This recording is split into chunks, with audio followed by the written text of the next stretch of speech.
Hey, what's up guys? Welcome back. Today I've got some very cool stuff to show you. Crimson Guitars just sent me basically a whole fretwork kit for leveling and crowning and setup. So I'm going to show you guys that today. And then this is actually going to spark a new kind of mini series I'm going to do where I compare tools from a few different companies so that you guys can see what we're looking at from these different places, from these different suppliers. And it'll help you make a decision if you're planning on buying any of this stuff.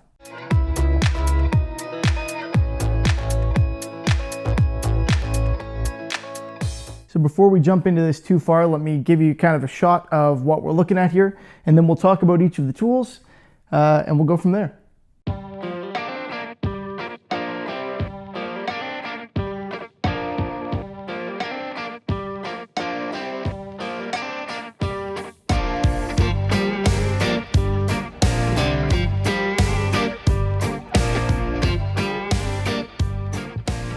All right, so for starters, you will have seen we have a fret leveling beam. These are awesome. You guys have seen me use fret leveling beams before. You've also seen me compare fret leveling files and fret leveling beams. I prefer the beams.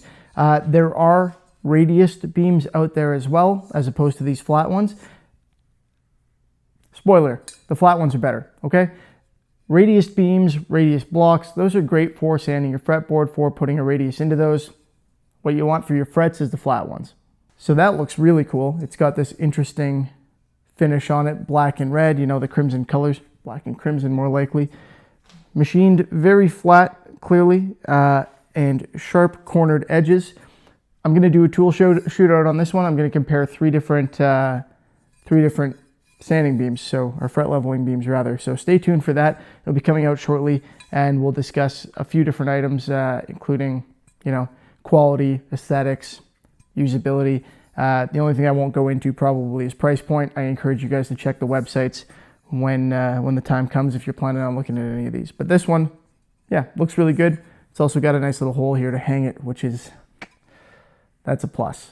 I think we're going by size here. Next up, we have the notch straight edge. Very useful tool. You need this in order to make sure that your fretboard is nice and straight without having to worry about any variability in the frets. Use that before you start leveling. It's a very important tool, and a lot of companies make these. We'll do a shootout on this as well, and by a shootout I just mean a comparison. We'll take a look at a few different a few different notch straight edges, and determine what's good, what's bad, what matters. What's nice about this one is it's black, and what's good about that is often when you're trying to determine if you've got it perfectly set up, if your board's perfectly flat, you're looking for light underneath, okay? So you're putting it on your board, around, it goes over your frets obviously, and you're checking underneath for light, and because it's black, you're not gonna get a phantom reflection that's gonna confuse you. So that's a plus. It's also got the hole, very important. If you got a wall full of hung stuff like that, good to be able to put it on the wall. Fret rocker. Looks good, looks well machined. I'm not used to them having the end cut off there. So usually that comes down to a point. This one has an extra little space, I guess. I'm not sure that it matters. I don't think, okay, well, you know, no, I don't think that side makes any difference. But anyway, maybe it's just so it packs down into a smaller space. Aside from that, beautifully polished edges, obviously nice and straight, which is the important part. Same kind of deal. It's dark. It doesn't matter on this one though, because you're feeling for whether things are flat. You're not looking under it. But yeah, it's aesthetically pleasing. It's got a couple holes in it, so you can hang it as well. Nice touch. String action gauge. I have like 4 different string action gauges.